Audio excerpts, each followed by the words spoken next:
Nous allons maintenant poursuivre le module de révision en étudiant trois modèles, donc trois façons de représenter l'atome. Donc, on va réviser ensemble le modèle atomique simplifié, la notation de Lewis et le modèle boule et bâtonnet. Donc, on va voir que les deux derniers, là, particulièrement, sont reliés l'un à l'autre. Donc, d'abord, le modèle atomique simplifié. Donc, ce modèle atomique simplifié là, va nous permettre de montrer la répartition des particules, donc le proton, neutron et électron, d'un atome ou encore d'un ion. Donc, on pourrait représenter, par exemple, au lieu du magnésium, ici, on pourrait représenter l'ion Mg2+. Donc, pour l'instant, on va représenter là, tout simplement un atome neutre de magnésium. Donc, tout d'abord, on dessine le noyau et on identifie l'atome en dessous en utilisant son symbole, donc toujours une majuscule, une minuscule, donc Mg pour le magnésium.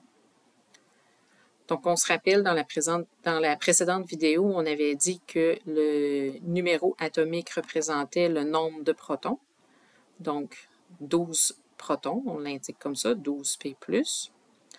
On doit également inscrire le nombre de neutrons. Donc, pour savoir le nombre de neutrons, on va utiliser l'isotope le plus abondant dans ce cas-ci. Donc, comme ce n'est pas spécifié magnésium 24 ou magnésium 25 ou un autre magnésium, on va utiliser l'isotope le plus abondant. Donc, on se rappelle qu'on doit utiliser la masse atomique, l'arrondir, donc 24,3, on arrondit à 24. Et par la suite, on soustrait le nombre de protons.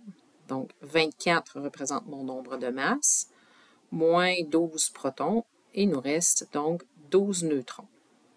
Donc, dans ce cas-ci, on a un nombre égal de protons et de neutrons, mais il faut savoir que ce n'est pas toujours le cas.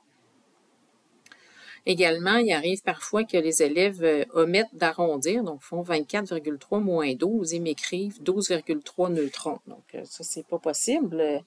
On ne peut pas avoir une portion de neutrons. On a un neutron ou on n'en a pas, mais on ne peut pas en avoir une portion.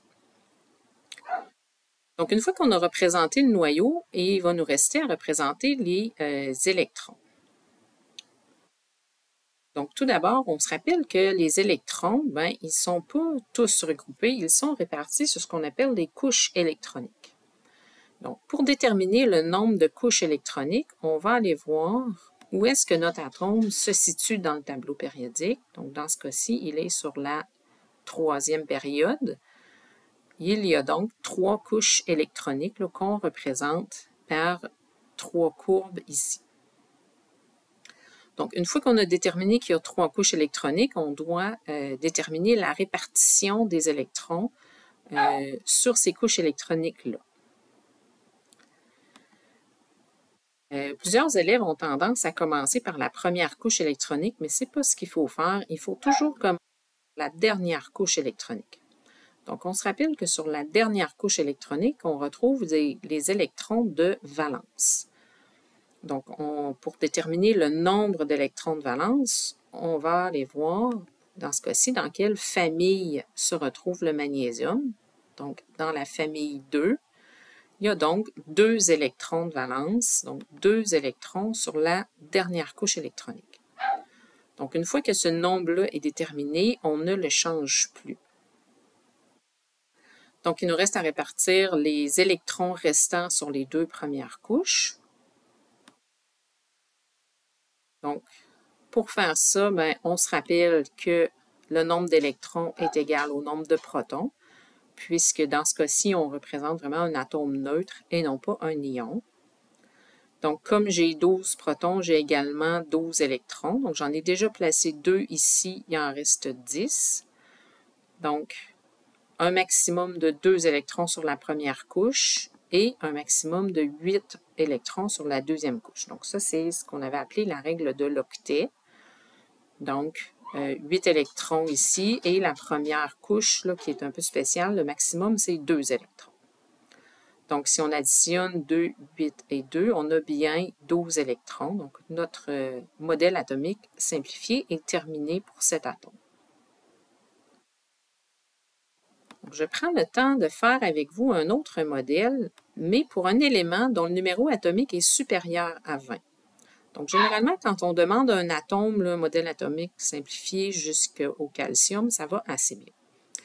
Mais quand on arrive dans la section ici, là, le gallium, le germanium et les atomes là, ici qui ont plus d'électrons, parfois c'est problématique. Il faut dire qu'on ne vous demandera pas là, de faire le modèle atomique simplifié des métaux de transition. Ils sont un peu spéciaux, les métaux de transition, donc on va vraiment se concentrer sur les atomes là, qui appartiennent au groupe A. Donc, j'ai choisi un atome là, dont le numéro atomique est supérieur à 20 et qui fait partie du groupe A. Donc, j'ai choisi le brome, donc, dont le numéro atomique est 35. Donc, on va faire ensemble là, le modèle atomique simplifié. Si vous êtes à l'aise, vous pouvez faire pause dans la vidéo ou tenter de le faire. Puis, par la suite, reprendre la vidéo, le voir si vous avez bien réussi. Donc, on va commencer par le noyau. Donc, on dessine le noyau, on identifie BR pour le brome. On a inscrit le nombre de protons et de neutrons. Donc, dans ce cas-ci, numéro atomique 35 protons. Et comme ce n'est pas spécifié, on va prendre l'isotope le plus abondant. Donc, on arrondit 79,9 à 80 et on soustrait 35 pour déterminer le nombre de neutrons, donc, qui correspond à 45 neutrons pour cet atome. Donc là, ça complète pour la représentation du noyau. On va passer là, aux électrons. Donc, le brome se trouve ici sur la 4e couche. Faire attention, pas oublier la première couche ici. Souvent, elle est oubliée. Donc, 1, 2, 3, 4e couche. Il y a donc 4 couches électroniques qu'on représente tout de suite. On va aller par la suite déterminer le nombre d'électrons de valence. Donc, le brome se trouve ici dans la famille numéro 7, la famille des halogènes. Donc, ces atomes-là ont tous 7 électrons de valence. Donc, on vient placer tout de suite ici 7 électrons sur la dernière couche. On doit donc placer tous les autres électrons, les répartir sur les 3 premières couches. Donc, comme on représente un atome neutre, donc on a 35 protons, on a aussi 35 électrons à placer. On en a déjà 7 de placés, il en reste 28. Donc, sur la première couche, c'est un maximum de 2. Donc, il nous en reste 26 à placer. Et sur la deuxième couche, c'est un maximum de 8. Donc, 26 moins 8, il reste 18 électrons. Donc, souvent, ce que j'observe, c'est que les élèves se rappellent de la règle de l'octet et appliquent systématiquement 2, 8 et aussi 8 sur la 3e couche. Sauf qu'il faut savoir qu'à partir de la 3e couche, on peut mettre plus que 8 électrons. En fait, on peut aller jusqu'à un total de 18 électrons. Et c'est justement ce qui nous reste. Donc, 35 moins 7, ça faisait 28. Moins ces 10-là, il m'en reste 18. Donc, on vient placer ici 18 électrons sur la 3e couche. Donc, c'est bien important. Là, souvent, je vois des élèves qui ajoutent des couches électroniques pour mettre 8. Il ne faut absolument pas faire ça. Le brome a vraiment seulement 4 couches électroniques et seulement 7 électrons sur la dernière couche. Il faut répartir ce qui reste d'électrons sur les couches précédentes. Donc, ça fait le tour là, pour le modèle atomique simplifié. On va passer ici à la notation de Lewis. Donc, pour la notation de Lewis, on représente seulement les électrons de valence, donc les électrons de la dernière couche électronique. Ça va nous permettre, ça, d'établir le nombre de liaisons que fait un atome. Donc, les électrons de valence, c'est eux là, qui permettent de faire des liaisons chimiques. Et on va combiner cette méthode-là, la notation de Lewis, avec la méthode Boole et Bâtonnet pour être capable d'illustrer une structure moléculaire simple. Donc, d'abord, la notation de Lewis. Donc, j'ai choisi 3 atomes. Donc, le calcium ici, qui est dans la 2e famille, là, comme l'était le magnésium. Donc, seulement 2 électrons de valence. Donc, il faut voir, on inscrit ici le symbole chimique, là, Ca, et on place des électrons autour. Donc, il faut s'imaginer un carré, donc les 4 côtés de l'atome. Et on vient commencer par placer un électron de valence sur chaque côté jusqu'à ce que les 4 côtés soient pleins. Donc, comme ici, le calcium a seulement 2 électrons de valence, ben, j'en mettrai pas 4, je vais en mettre seulement 2. Donc, 1 et 2. On aurait pu placer le deuxième ici ou là, ça n'a pas d'importance où est-ce qu'on place les 2 électrons. Par contre, c'est important de commencer par 1 sur chaque côté. Donc, mon calcium a 2 électrons de valence. Si je regarde le soufre ici, dans la famille numéro 6, a 6 électrons de valence. Donc, je commence par faire le tour avec 4. Et une fois que j'en ai placé 4,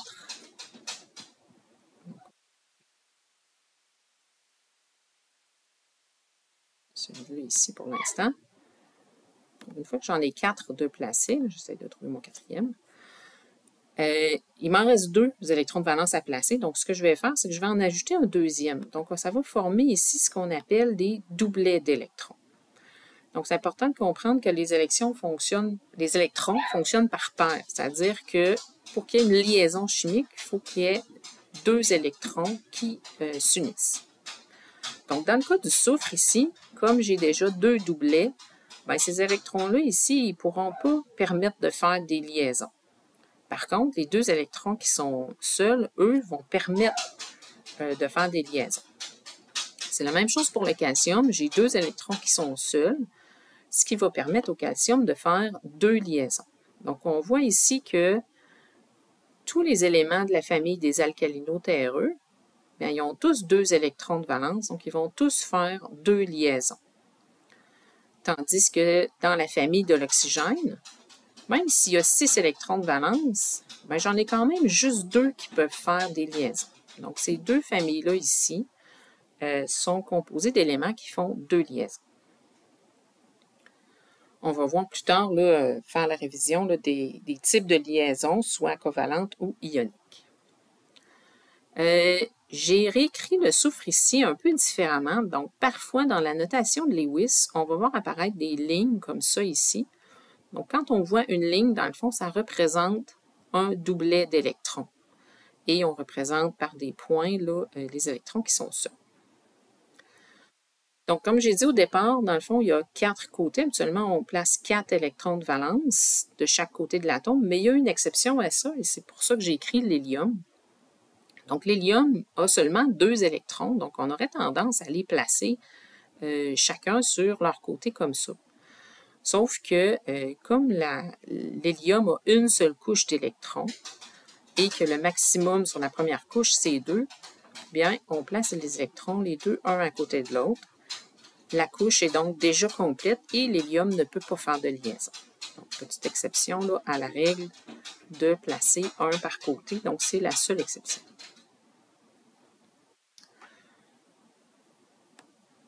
Donc, la notation de Lewis m'amène au modèle Boole et Bâtonnet, où on représente les atomes d'une molécule, puis aussi, en même temps, les liens qui vont unir les molécules. Donc, par exemple, si j'ai du diazote, donc l'azote, lui, il a 5 électrons de valence.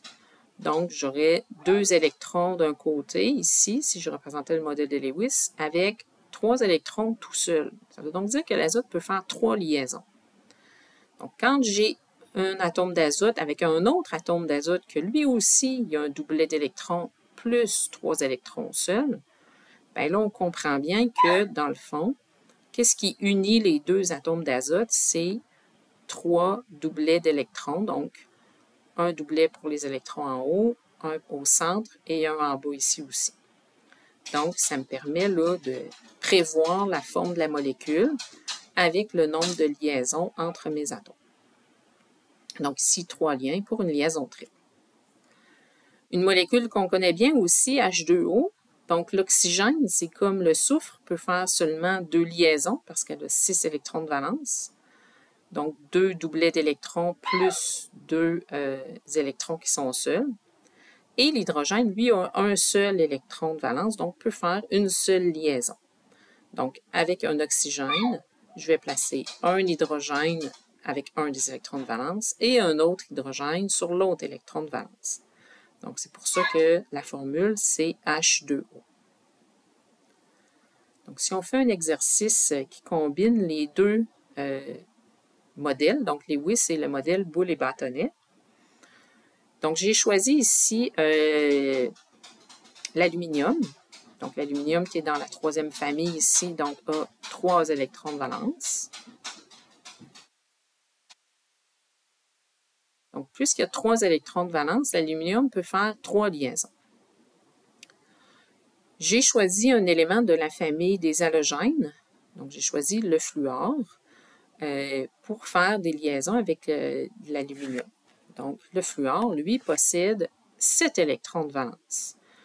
Donc, comme il y a déjà 3 doublets, il y a seulement un électron qui peut faire une liaison. Donc, le fluor, lui, fait une seule liaison, tandis que l'aluminium, lui, en fait 3.